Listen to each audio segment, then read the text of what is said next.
Il tiramisù è sicuramente trevigiano, noi non ci interessa entrare nella polemica, diciamo che si è riappianato quel vulnus, quel brutto errore, insomma, che era stato fatto non dando la paternità e l'origine del tiramisù al Veneto ma al Friuli. Con questa operazione andiamo a colmare questo gap. Non solo un riconoscimento, ma anche una piccola vittoria del Veneto nei confronti del Friuli Venezia Giulia.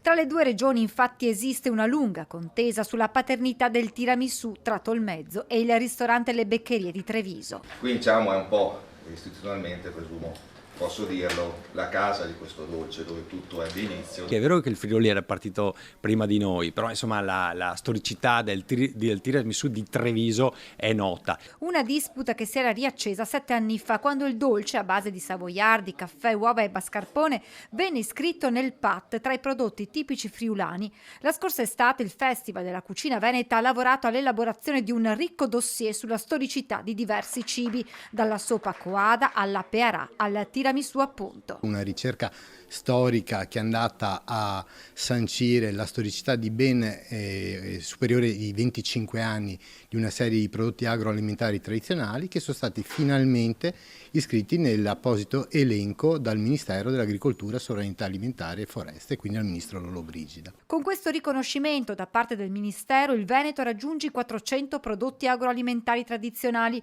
posizionandosi al quarto posto nella classifica nazionale alle spalle di Campania, Lazio, Toscana e superando l'Emilia-Romagna.